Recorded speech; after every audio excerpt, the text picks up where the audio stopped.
The transmission reached every screen, every device, every neural implant across the solar system simultaneously.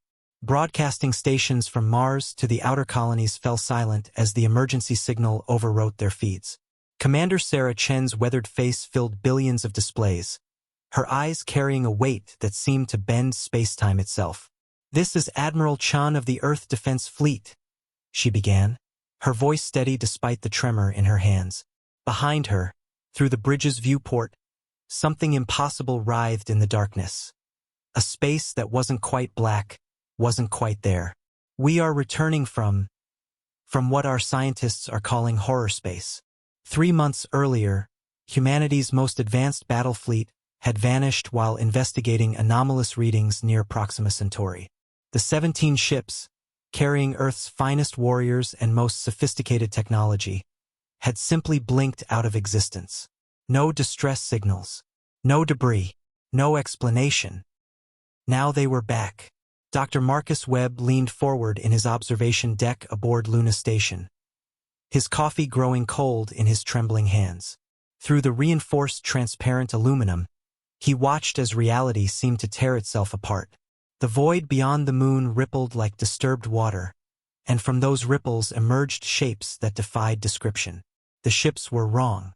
They were still recognizably human vessels, the sleek destroyers, the massive dreadnought Terra's Fury, the reconnaissance frigates, but they had been changed.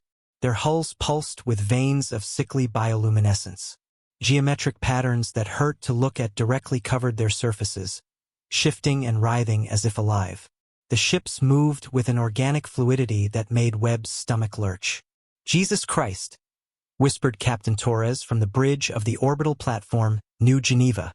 Her crew stood frozen at their stations, watching their instruments go haywire. The readings, they're not just ships anymore. They're registering as both matter and something else. Admiral Chen's transmission continued, her image occasionally distorting as waves of unknown energy washed over her vessel. "We encountered something beyond our understanding, a realm where the laws of physics bow to older, darker principles, where consciousness itself becomes a weapon and reality is negotiable." She paused, and for a moment, her eyes seemed to reflect depths that contained entire universes of suffering. "We survived, but survival required adaptations. The ships learned to exist in multiple dimensions simultaneously. The crew learned to think in ways that would shatter untrained minds." On Earth, President Maria Santos stood in the Situation Room, surrounded by her advisors and the planet's greatest minds. General Harrison slammed his fist on the table. "We should consider them hostile until proven otherwise. Those things aren't our people anymore." But Dr. Elizabeth Vaughn, the xenobiologist, shook her head slowly. "Look at the quantum signatures. They're still human at their core, but they've been expanded, enhanced. They've brought back capabilities we can barely comprehend." The fleet arranged itself in formation around Earth's orbital space, their movements synchronized with an eerie perfection.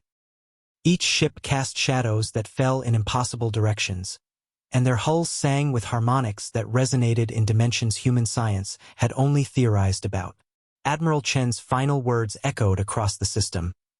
"We have seen the universe's true face, and it is neither friend nor enemy. It simply is. We return changed, but we return as humanity's shield against what lies beyond.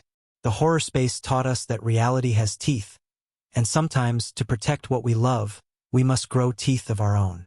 As the transmission ended, the modified fleet settled into a protective formation around Earth. Their presence was unsettling, but unmistakably protective.